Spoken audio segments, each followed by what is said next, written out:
நள்ளிரவுல Iran மிக பெரிய அளவுல ட்ரோன்கள் மற்றும் ஏவுகணை தாக்குதலை நடத்தியிருக்காங்க. இஸ்ரேல் மீது ஈரான் நடத்தின முதல் நேரடி தாக்குதல் இதுதான். ஈரானின் ஏவுகணைகள் இஸ்ரேல் வான்வெளி அருகே வந்த உடனேயே சைரன்கள் ஒலிக்க தொடங்குச்சு. கடந்த ஆண்டு ஹமாஸ் வான்வெளி தாக்குதலை நடத்தின போது இதே சைரன்கள் தான் அலறியது. அதன் பிறகு மீண்டும் இப்போது அதே மாதிரியான சம்பவம் அங்கு நடந்திருக்கு. 200 ஏவுகணைகள் இஸ்ரேலை நோக்கி ஏவப்பட்டிருக்கு. அதுல 99% இன்டர்செப்ட் செய்யப்பட்டு அழிக்கப்பட்டு இருக்கிறதா இஸ்ரேல் தெரிவிச்சிருக்காங்க.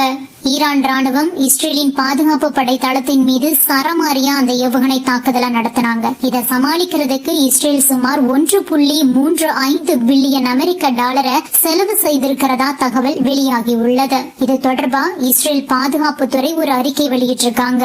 ஈரானில் இருந்து ஏவப்பட்ட பல ஏவுகணைகள் இஸ்ரேல் எல்லையை நெருங்கி வருவது அடையாளம் காணப்பட்டது. இஸ்ரேலின் வான்வழி பாதுகாப்பு அமைப்பு கிட்டத்தட்ட அனைத்து ஏவுகணைகளையும் வெற்றிகரமாக இடைமறித்தது. நட்பு நாடுகளுடன் இணைந்து இஸ்ரேல் நாட்டில் நுழையும் முன்பாகவே 99% ஏவுகணைகளை நாங்கள் இடைமறித்தோம். இது குறிப்பிடத்தக்க வெற்றி அப்படின்னு சொல்லப்பட்டிருக்கு. ஈரான் அனுப்பிய ஏவுகணைகளை இஸ்ரேல் இன்டர்செப்ட் செய்யக்கூடிய வீடியோவும் இணையதளத்துல வைரலாகி இருக்கு. ஈரானோட ராக்கெட் தாக்குதலை சமாளிக்கிறதுக்கு இஸ்ரேல் அயன் டோம் அப்படின்னு சொல்லப்படக்கூடிய ஏவுகணைகளை இடைமறித்து தாக்கி அழிக்கக்கூடிய ஏவுகணைகளை தான் பயன்படுத்தியிருக்காங்க. 10க்கும் மேற்பட்ட அயன் டோம்களை இஸ்ரேல் காசா பக்கத்திலும் பாலஸ்தீனத்துக்கு பக்கத்திலும் வைத்து ஈரான் ஏவக்கூடிய ராக்கெட்டுகளை எல்லாம் பூமிக்கு வரும் முன்பாகவே வானிலேயே மறித்து தாக்கியிருக்காங்க. கடந்த ஜனவரியிலிருந்து பாலஸ்தீனத்தில் இருந்து வந்த சுமார் 2000 ராக்கெட்டுகளை இந்த அயன் டோம் இடைமறித்து தாக்கி அழிச்சிருக்கு. இதனால இஸ்ரேல் பக்கம் பெரிய அளவுல சேதம் இதுவரைக்கும் ஏற்படவில்லை அப்படின்னு சொல்லப்படுது. ஒரு சில ஏவுகணைகள் மட்டும் இஸ்ரேல் பாதுகாப்பு படை தளம் மீது விழுந்து பாதிப்பை ஏற்படுத்தி உள்ளது. இதனால இஸ்ரேல் ஜஸ்ட் மிஸ்ல தப்பியிருக்காங்க. இருப்பினும் இதற்காக இஸ்ரேல் பெரிய விலையை கொடுத்திருக்காங்க. அதாவது ஈரானின் தாக்குதலை அமெரிக்கா தொடக்க முதலே மோப்பம் பிடிச்சிட்டு இருந்தது. ஏற்கனவே கடந்த ஆண்டு அக்டோபர் மாதம் 7ஆம் தேதி ஹமாஸ் நடத்தின தாக்குதலை உலகின் மிகவும் சக்தி வாய்ந்த உளவு அமைப்பு அப்படின்னு சொல்லிக் கொள்ளக்கூடிய இஸ்ரேலின் முன்கூட்டியே கணிக்க தவறிட்டாங்க.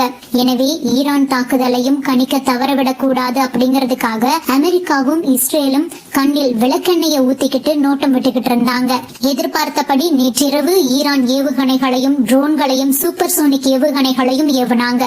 இது எதிர்பார்த்ததை விட தீவிரமான தாக்குதல் தான். இருப்பினும் அதை சமாளிக்கிறதுக்கு இஸ்ரேல் முயற்சி பண்ணிருக்காங்க. ஏற்கனவே இருக்கக்கூடிய அயன் டோம் பாதுகாப்பு அம்சத்தோடு கூடுதலா அமெரிக்கா வழங்கிய பாதுகாப்பு கருவிகளையும் கொண்டு இஸ்ரேல் தாக்குதலை எதிர்கொண்டது. அதே மாதிரி சைப்ரஸ் தீவில் இருந்த பிரிட்டனின் கடற்படை போர் விமானங்கள், அமெரிக்காவின் போர்க்கப்பல், ஜோர்டான் மற்றும் சவுதின்னு ஏறத்தாழ 9 நாடுகள் ஈரானின் தாக்குதலை தடுத்திருக்காங்க. அதாவது ஈரான் வெர்சஸ் 9 நாடுகள் அப்படிங்கிறது தான் களத்துல இருந்திருக்கு. இப்படியாக ஈரானின் தாக்குதலை தடுக்க இஸ்ரேல் நேற்றிரவு மட்டும் சுமார் 1.35 பில்லியன் அமெரிக்க டாலரை செலவு செய்திருக்கிறதா தகவல் வெளியாகி உள்ளது. இந்திய மதிப்புல இந்த தொகை 11,287 கோடி ரூபாய். கலைஞர் உரிமை தொகைக்கு தமிழக அரசு ஓராண்டுக்கு செலவு செய்யக்கூடிய தொகைக்கு இது ஈடானது. இதே நிலைமை நீடித்தது அப்படின்னா அடுத்தடுத்த தாக்குதல்களை எதிர்கொள்வதில் பெரிய சிரமம் ஏற்படும் அப்படின்னுட்டு சர்வதேச அரசியல் விமர்சகர்கள் சொல்றாங்க. அதாவது இஸ்ரேல் ஈரானால் மிகப்பெரிய தாக்குதலை எதிர்கொள்ள போகிறது அப்படிங்கிறது தான் அதனுடைய அர்த்தம். இந்த நிலையில தான் இஸ்ரேல் மீதான தாக்குதலை அடுத்து தேசிய பாதுகாப்பு குழுவோடு அமெரிக்க அதிபர் ஜோ பைடன் ஆலோசனைகளை மேற்கொண்டு வர்றாரு. அதே சமயம் இஸ்ரேல் வான்வெளிக்குள் நுழைவதற்கு முன்பு அமெரிக்கா மற்றும் பிரிட்டிஷ் விமான படைகள் ஈரான் ஏவுகணைகளை நடுவானில் மறித்து அழித்ததா கூறப்படுது. இந்த மோதல் காரணமா அண்டை நாடுகளான ஜோர்டான், ஈராக், லெபனான் தங்களுடைய வான் பரப்ப மூடி உள்ளதா தெரிவிச்சிருக்காங்க. இஸ்ரேல் காசா மீது நடத்தக்கூடிய தாக்குதலையும் ஈரான் இஸ்ரேல் மீது நடத்தக்கூடிய தாக்குதலுக்கும் ஐநா கண்டனங்களை தெரிவிச்சிருக்கு.